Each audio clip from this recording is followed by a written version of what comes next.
Hello, assalamu alaikum, my dear students. How are you?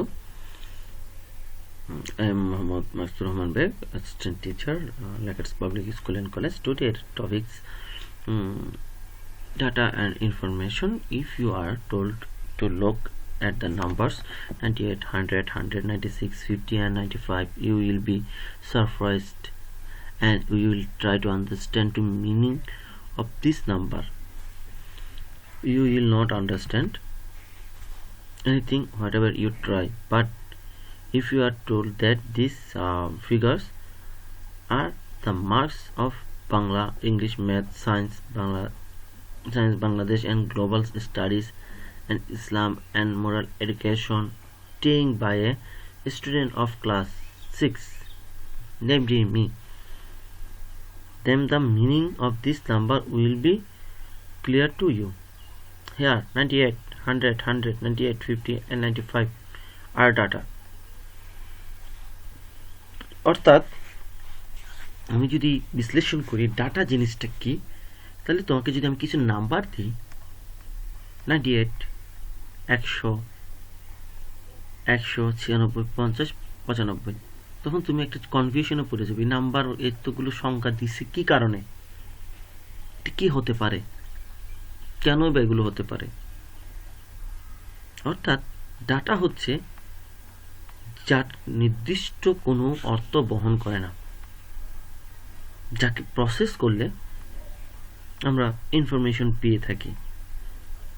অর্থাৎ আমি যদি ডাটাগুলো 98, 100, 196, 50 এবং 95 এগুলিকে যদি মার্কস হিসেবে ধরি, তাহলে আমরা প্রতিটি সাবজেক্ট যদি উল্লেখ করে দিই, তাহলে তখন আমরা বুঝতে পারবো যে বাংলাতে পেয়েছে এত 100, ইংরেজিতে এত, ইসলাম শিক্ষায় এত, আইসিটিতে এরকম। তাহলে অর্থাৎ ডাটা হচ্ছে যাকে আমরা প্রসেস করব এবং কি ইনফরমেশন পাবো।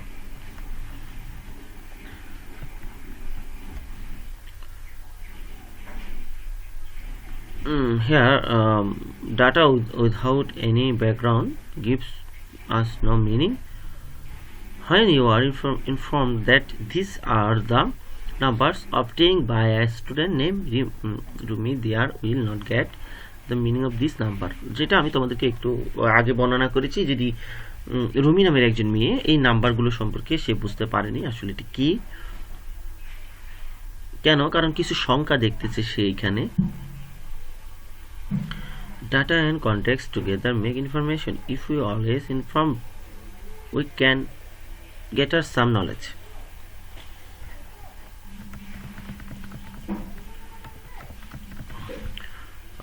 তাহলে আমরা একটু যদি ভালো করে বিশ্লেষণ করি ডাটা এবং ইনফরমেশন জিনিসগুলো কি। You can find no meaning of this, but this figure will be meaningful when some event of background is added with. Before this, you have already seen that some meaningful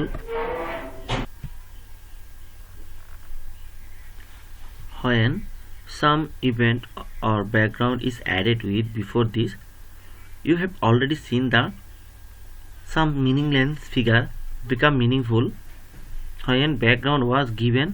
If you are told that this data have been taken from a list and the list is like this event or background, the student of your class when asked whatever they brushed teeth before going to bed. Nantu, Billu, Rino, Kona, Pretty, Java, some names. Yes. This is data. Month, Montus, date of birth, day 5, month 11, year 2000. অর্থাৎ কয়েকটি সংখ্যা দেয়া আছে, সংখ্যাগুলোকে যদি আমি day, month এবং ইয়ারে ভাগ করি, তাহলে যদি ডেট অফ বার্থ লেখি সেক্ষেত্রে একটা স্টুডেন্টের আমরা বুঝতে পারবো এটা একটা জন্ম তারিখ, যেটা ইতিমধ্যে তোমরা বুঝতে পেরেছো ডাটা হচ্ছে, তাহলে যার নির্দিষ্ট কোনো অর্থ থাকে না।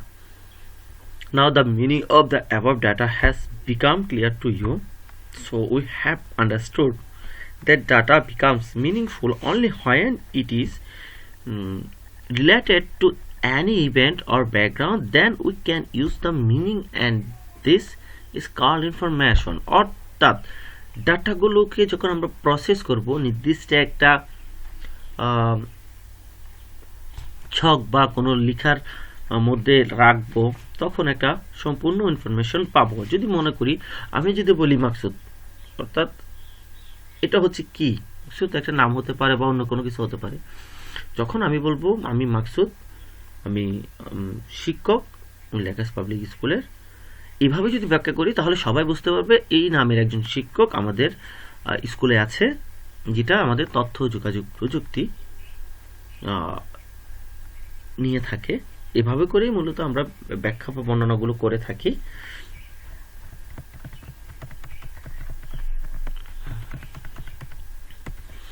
The use of information and communication technology, by now you must have known, reading the previous two chapters, that we are very lucky. A great revolution in now going on in the world because of information and communication technology. We are watching the revolution. Everything is being changed.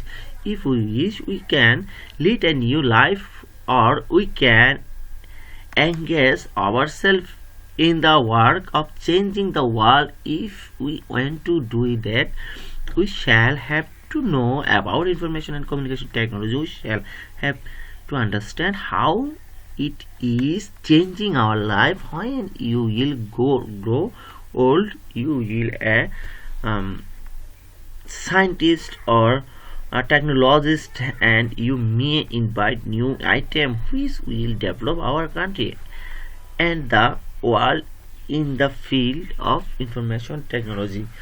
অর্থাৎ information technology হচ্ছে বর্তমানে যুগে সবচেয়ে বেশি ব্যবহৃত হচ্ছে। যেমন সারা পৃথিবীতে তথ্য যোগাযোগ প্রযুক্তি ছাড়া বর্তমানে কোনো কিছু কল্পনা করা যাচ্ছে না। আমাদের প্রতিটি ক্ষেত্রে প্রতিটি কাজ সবকিছুই কিন্তু তথ্য যোগাযোগ প্রযুক্তি ব্যবহারের ফলে হচ্ছে। যেমন তুমি যদি সায়েন্টিস্ট হও, সেক্ষেত্রেও তোমার থেকে তথ্য যোগাযোগ প্রযুক্তির তোমার অবশ্যই ব্যবহার করতে হবে। তোমার বিভিন্ন গবেষণার কাজে বিভিন্ন তথ্য দিই সবগুলো অনলাইন থেকে তোমার সংগ্রহ করতে হবে, সেখানে রিসার্চ পেপারগুলো জমা দিতে হবে। এবং যদি তুমি কোনো ধরনের টেকনোলজিস্ট হয়ে থাকো বা ইঞ্জিনিয়ার হয়ে থাকো, সেক্ষেত্রেও তোমাকে বিভিন্ন ধরনের গাণিতিক ক্যালকুলেশন থেকে নিয়ে বিভিন্ন কিছু নতুন কিছু তৈরি করা, সব কিছুই কিন্তু বর্তমানে তোমার যদি শিখতে হয় বা করতে হয়, সেক্ষেত্রে তথ্য যোগাযোগ প্রযুক্তিটা আমাদের অবশ্যই ব্যবহার করতে হবে। টোটাল সারা পৃথিবীটা পুরাই চেঞ্জ হয়ে গেছে, যেটা খুব দ্রুতই চেঞ্জ হয়েছে, কারণ তথ্য যোগাযোগ প্রযুক্তি যখন আসছে তারপর থেকে কিন্তু সারা পৃথিবী একটা গ্লোবাল ব্লেজে পরিণত হয়েছে। যেখান থেকে মুহূর্তের মধ্যে আমরা যে কোনো ধরনের তথ্য গ্রহণ অথবা প্রেরণ করতে পারি এবং যে কোনো ধরনের নলেজ শেয়ার করতে পারি এবং কি নলেজ গ্রহণ করতে পারি, এগুলো সবগুলোই হচ্ছে তথ্য যোগাযোগ প্রযুক্তির কল্যাণে। আশা করি সেটা জিনিসটা বুঝেছি। Let's now ask any easy question. Which branch of our life will be changed due to development or information technology? তাহলে আমরা আরেকটা জিনিস, যদি আমরা আমাদের নলেজকে বা আমাদের কোনো কিছু যদি আমরা ডেভেলপ করতে চাই, নিজেকে আরো পরিবর্তন করতে চাই, আমি আজকে যে টপিক্সটা তোমাদেরকে আলোচনা করতেছি, সেই টপিক্স সম্পর্কে তুমি যদি বিস্তারিত জানতে চাও, তুমি অবশ্যই গুগল করলে তুমি অনেক আরো ভালো করে আরো অনেকগুলো ইনফরমেশন তুমি জানতে পারবা, যেগুলো তোমার কাজে দিবে। তাহলে আজকে আমরা যে বিষয়টা আলোচনা করেছি, তথ্য ও যোগাযোগ প্রযুক্তি অথবা information and communication technology, what is data, what is information and communication technology, what is information, why should we use, এসব বিষয়গুলো তোমরা আরেকটু ভালো করেই বইয়ে রিডিং পড়বা, এবং কি আমি তোমাদেরকে যা যা গুরুত্বপূর্ণ জিনিস ছিল সেগুলো অবশ্যই ব্যাখ্যা করেছি। আর যদি না বুঝে থাকো সেক্ষেত্রে অবশ্যই আমাকে বলবে। আজকে এতটুকুই। তোমরা সবাই ভালো থাকবা, সুস্থ থাকবা, নিরাপদে থাকবা। আসসালামু আলাইকুম।